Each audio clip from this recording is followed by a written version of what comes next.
मैं भारत का संविधान हूँ, लाल किले से बोल रहा हूँ। मैंने तो समता सौंपी थी, तुमने फर्क व्यवस्था कर दी। मैंने न्याय व्यवस्था दी थी, तुमने नर्क व्यवस्था कर दी। हर मंजिल ठहरी कर डाली, गंगा भी मैली कर डाली। न्याय व्यवस्था भी रोती है, गुंडों के घर में सोती है। गांधी को गाली मिलती है, डाकू को ताली मिलती है। क्या आपराधिक चलन हुआ है? आदरणीय अध्यक्ष महोदय।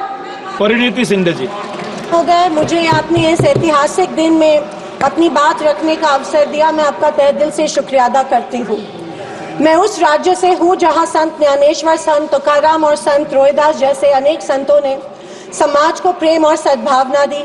दूसरी तरफ शिवाजी महाराज, संभाजी महाराज और शाहू महाराज जैसे शूर वीरों ने अपनी दूरदृष्टि से सामाजिक एकता और न्याय संगत समाज प्रणाली की स्थापना की। मैं उस महाराष्ट्र की पुत्री हूँ जहाँ महिलाओं के अधिकार सुनिश्चित करने हेतु अनेक आंदोलन द्वारा महात्मा ज्योतिबा फुले, क्रांति ज्योति सावित्रीबाई फुले जैसे समाज सुधारकों ने समाज को एक नई दिशा दी।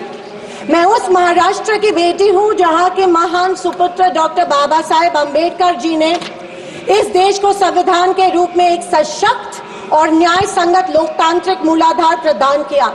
पर आज उसी महाराष्ट्र में बीजेपी के सरकार के शपथ विधि के बिल्कुल 5 दिन बाद उसी संविधान की प्रत की विटंबना की जाती है। मैं इस बात का निषेध करती हूँ। परभणी जिले में संविधान के प्रत की विटंबना की गई।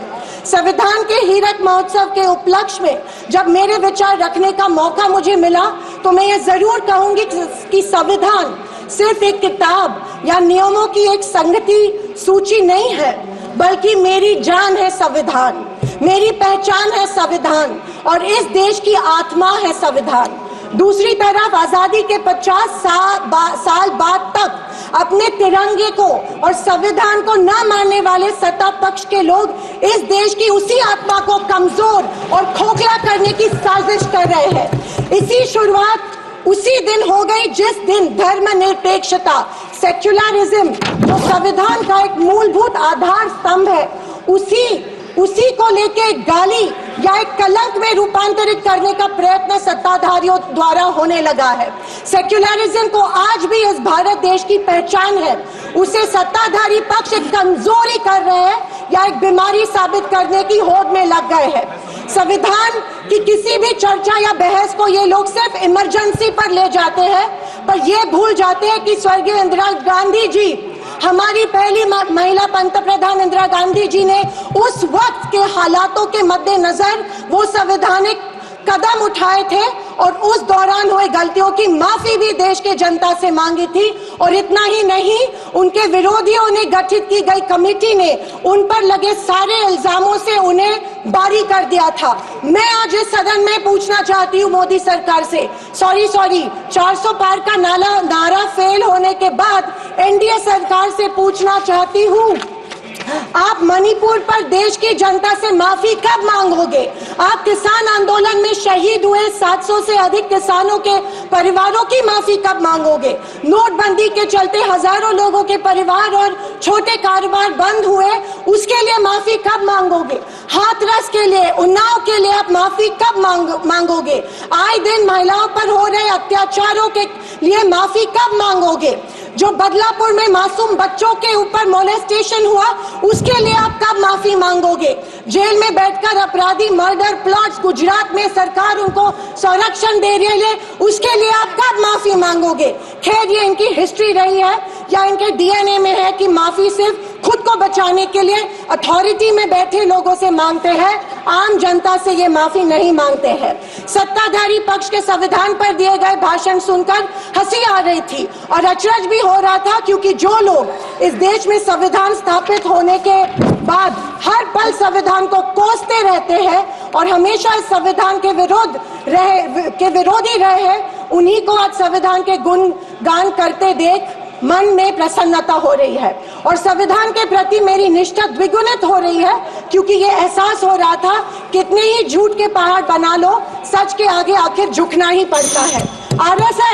आरएसएस ने तिरंगा को माना नहीं था। उन्होंने कहा था कि 3 अंक अशुभ होता है, तो क्या ब्रह्मा विष्णु महेश अशुभ है? जो हम 3 रेखाएं माथे पे लिखते हैं वो अशुभ है? क्या त्रिशूल अशुभ है? ये मैं इन्हें पूछना चाहती हूँ। वर्ष 1993 में आरएसएस ने अपने श्वेत पत्र में संविधान को कचरे का ढेर करार दिया था। क्या ये तिरंगे के खिलाफ नहीं है?